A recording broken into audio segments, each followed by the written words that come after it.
Good morning বন্ধুরা, Karimganj daily নিউজে আপনাদের স্বাগত জানিয়ে শুরু করছি আজকের গুরুত্বপূর্ণ সংবাদ শিরোনামগুলি।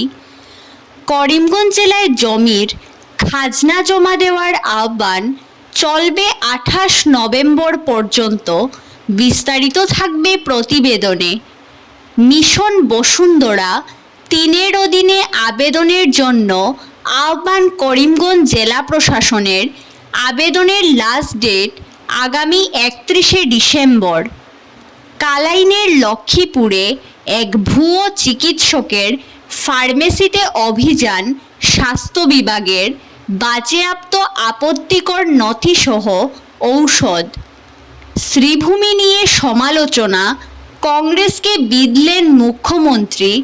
বাঙালির মধ্যে বিভেদ সৃষ্টি করতেই করিমগঞ্জ এখন শ্রীভূমি, এমনই মন্তব্য গৌহাটি হাইকোর্টের বরিষ্ঠ আইনজীবী তথা কংগ্রেস নেতা হাফিজ রশিদ আহমেদ চৌধুরীর। অশান্ত মণিপুরে ইন্টারনেট নিষেধাজ্ঞার মেয়াদ বাড়ল, ছুটি শিক্ষা প্রতিষ্ঠানেও। জিরিবামের ঘটনায় জড়িতদের না ধরা পর্যন্ত বিশ্রাম নেব না, হুঙ্কার মুখ্যমন্ত্রী এন বীরেন সিংয়ের। চাকরি না পাওয়া পর্যন্ত বেকারদের বেকার ভাতা প্রদান, সমস্ত বিভাগের শূন্য পদ পূরণের দাবিতে বিক্ষোভ এআইডিওয়াই-অর। সুনাইয়ে জমি বিবাদের জেরে মুরগির ফার্মে অগ্নিসংযোগ, জীবন্ত পুড়ে শেষ হল শতাধিক মুরগি। পাথারকান্দির কলকলিঘাট রেল লাইনের পাশ থেকে অজ্ঞাত পরিচয় এক যুবকের মৃতদেহ উদ্ধারের ঘটনায় তীব্র চাঞ্চল্য। 3 বছরেও অসমাপ্ত চেরাগী বিনোদিনী প্রধানমন্ত্রী গ্রাম সড়ক যোজনার রাস্তা চরম ভোগান্তি, কাজ বন্ধ করে দিলেন বিধায়ক সিদ্দেক আহমেদ সহ ক্ষুব্ধ জনগণ। বিস্তারিত প্রতিবেদনে যাওয়ার আগে প্রত্যেক দিনের গুরুত্বপূর্ণ খবর পেতে অবশ্যই ভিডিওটিতে একটি লাইক করে ইউটিউব চ্যানেলটি সাবস্ক্রাইব করে পাশের বেল আইকনটি বাজিয়ে রাখবেন এবং ফেসবুক পেজটি ফলো করে ভিডিওটি শেয়ার করবেন। এবার সংবাদ শিরোনামগুলোর বিস্তারিত হলো। করিমগঞ্জ জেলায় জমির খাজনা জমা দেওয়ার আহ্বান চলবে 28 নভেম্বর পর্যন্ত। করিমগঞ্জ সদর রাজস্ব চক্রের অন্তর্গত এলাকায় 16 নভেম্বর থেকে জমির খাজনা সংগ্রহ শিবির ও রাজস্ব আদালত অনুষ্ঠিত হচ্ছে, চলবে 28 নভেম্বর পর্যন্ত। এতে করিমগঞ্জ সদর রাজস্ব চক্রের চক্র আধিকারিক ওই খাজনা সংগ্রহ শিবিরে অথবা করিমগঞ্জ সদর রাজস্ব চক্রে জমির খাজনা জমা দিতে আহ্বান জানিয়েছেন। এদিকে মিশন বসুন্ধরা 3-এর অধীনে আবেদনের জন্য আহ্বান করিমগঞ্জ জেলা প্রশাসনের। আবেদনের লাস্ট ডেট আগামী 31শে ডিসেম্বর।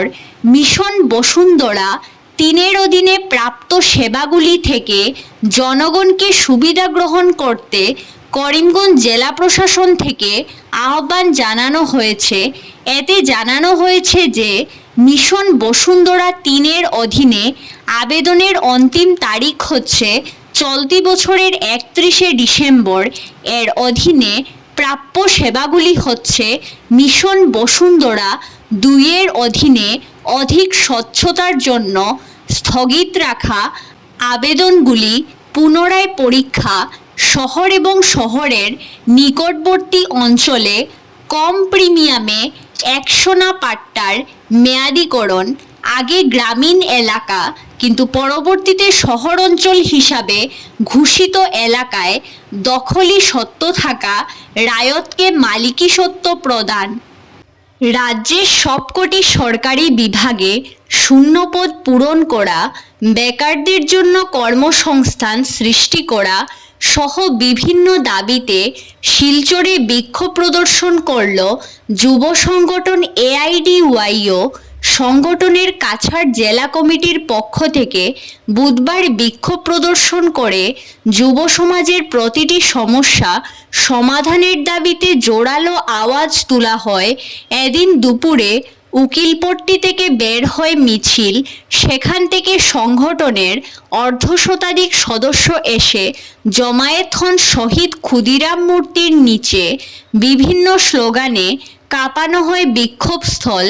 সংগঠনের অন্য দাবির মধ্যে রয়েছে রাজ্য শিল্প কারখানা স্থাপন করা, কর্মসংস্থান না পাওয়া পর্যন্ত বেকারদের বেকার ভাতা প্রদান করা, চা শ্রমিক সহ অন্যান্য সমস্ত বিভাগে অস্থায়ীভাবে কর্মরতদের চাকরি নিয়মিত করা, বিক্ষোভ শেষে রাজ্যের প্রতিটি সরকারি শিক্ষা প্রতিষ্ঠান ও সরকারি কার্যালয়ের শূন্যপদ অবিলম্বে পূরণ করা, চা বাগান শ্রমিক ও অন্যান্য বিভাগে অস্থায়ীভাবে কর্মরতদের চাকরি নিয়মিতকরণ সহ একাধিক দাবিতে মুখ্যমন্ত্রীর উদ্দেশ্যে স্মারকপত্র প্রেরণ করা হয়।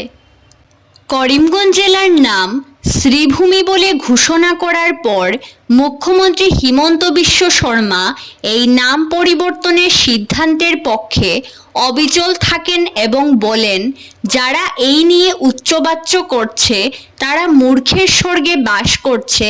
প্রায় 100 বছর আগে যিনি এই জেলার নাম শ্রীভূমি বলে উচ্চারণ করেছিলেন, সেই এশিয়ার প্রথম নোবেল জয়ী রবীন্দ্রনাথ ঠাকুরের দেওয়া নামের সমালোচনা করার জন্য কংগ্রেসকে তীব্র কটাক্ষ করেন মুখ্যমন্ত্রী। তিনি বলেন, আমি বুঝতে পারছি না এর জন্য কংগ্রেস কেন কবিগুরু রবীন্দ্রনাথ ঠাকুরের সমালোচনা করছে। যদি তারা আমার সমালোচনা করে থাকে তাতে আমার কোনো সমস্যা নেই, কিন্তু একজন অজানা ব্যক্তির নামে কেন অসমের একটি জেলার নামকরণ করা হবে, আমরা সেই ইতিহাসটা জানি না। এদিকে রাজ্যে বাঙালির মধ্যে বিভেদ সৃষ্টি করতেই করিমগঞ্জ জেলা এখন শ্রীভূমি, এমনই প্রতিক্রিয়া ব্যক্ত করেছেন গৌহাটি হাইকোর্টের বরিষ্ঠ আইনজীবী তথা কংগ্রেস নেতা হাফিজ রশিদ আহমেদ চৌধুরী। তিনি বলেন, বরাকের সর্বাঙ্গীন উন্নয়ন যখন মুখ থুবড়ে পড়েছে, আলু পেঁয়াজ সহ নিত্যপণ্যের অস্বাভাবিক মূল্যবৃদ্ধি ঘটেছে, কর্মসংস্থানের অভাবে হাহাকার করছেন শিক্ষিত বেকার যুবক যুবতীরা, এমন সময় নাম বদলের রাজনীতির একটাই উদ্দেশ্য, সাম্প্রদায়িক মেরুকরণে মূল সমস্যাকে ধামাচাপা দেওয়া। কালাইনের লক্ষ্মীপুরে এক ভুয়ো চিকিৎসকের ফার্মেসিতে অভিযান স্বাস্থ্য বিভাগের, বাজেয়াপ্ত আপত্তিকর নথিপত্র সহ ঔষধ। জানা গেছে, কালাইন লক্ষ্মীপুরের বাসন্তী হেলথ কেয়ার নামের এক ফার্মেসিতে দীর্ঘদিন থেকে রোগী দেখে আসছিলেন এক ভুয়ো চিকিৎসক সুবীর চৌধুরী। এই চেম্বারে নাকি গর্ভপাত করানোর মতো অবৈধ কার্যকলাপও চলত। গোপন সূত্রে পাওয়া খবরের ভিত্তিতে স্বাস্থ্য বিভাগের এক দল এই ফার্মেসিতে অভিযান চালায় মঙ্গলবার। স্বাস্থ্য বিভাগের অভিযানের আঁচ পেয়ে গা ঢাকা দিতে সক্ষম হয় ওই চিকিৎসক। তবে ভুয়ো চিকিৎসকের ওই চেম্বার থেকে বেশ কিছু আপত্তিকর নথিপত্র এবং ওষুধ বাজেয়াপ্ত করা হয়েছে বলে জানা গেছে। সূত্র মতে, প্রাথমিকভাবে ওই ভুয়ো চিকিৎসক গা ঢাকা দিতে সক্ষম হলেও তার সন্ধানে রয়েছে পুলিশ। অশান্ত মণিপুরে ইন্টারনেট নিষেধাজ্ঞার মেয়াদ বাড়ল, ছুটি শিক্ষা প্রতিষ্ঠানেও। জিরিবামের ঘটনায় জড়িতদের না ধরা পর্যন্ত বিশ্রাম নেব না, হুঙ্কার মুখ্যমন্ত্রী এন বীরেন সিংয়ের। হিংসাদীর্ণ মণিপুরে আরও 3 দিনের জন্য বৃদ্ধি করা হলো ইন্টারনেট নিষেধাজ্ঞা। মণিপুর সরকারের স্বরাষ্ট্র বিভাগ রাজ্যের 7 জেলায় মোবাইল ইন্টারনেট ও ডাটা পরিষেবা আরও 3 দিন স্থগিত রাখার সিদ্ধান্ত ঘোষণা করেছে। পাশাপাশি রাজ্যের সব শিক্ষা প্রতিষ্ঠানেও ছুটি ঘোষণা করেছে শিক্ষা বিভাগ। অগ্নিগর্ভ মণিপুরে বুধবারও পরিস্থিতি থমথমে ছিল। বিভিন্ন স্থানে প্রতিবাদী বিক্ষোভ কর্মসূচিতে উত্তপ্ত ছিল পরিস্থিতি। পশ্চিম ইম্ফল, পূর্ব ইম্ফল, থৌবাল, কাকচিং, চুড়াচাঁদপুর, জিরিবাম জেলায় ইন্টারনেট পরিষেবা বন্ধ হয়েছে। ওই জেলাগুলিতে জারি রয়েছে কারফিউও। তবে কারফিউ অমান্য করে উন্মত্ত জনতা পথে বেরিয়ে আসছেন। রাজ্যের সার্বিক পরিস্থিতি পর্যালোচনা করে সরকার আরও 3 দিনের জন্য সংশ্লিষ্ট জেলাগুলিতে ইন্টারনেট পরিষেবা বন্ধ রাখার সিদ্ধান্ত নিয়েছে। তবে সরকারি কার্যালয়ে ব্রডব্যান্ড চালু থাকবে প্রয়োজন সাপেক্ষে। ধন্যবাদ সবাইকে। আরও নতুন নতুন খবর পেতে করিমগঞ্জ ডেইলি নিউজ পেজটিকে ফলো করে সঙ্গে থাকুন।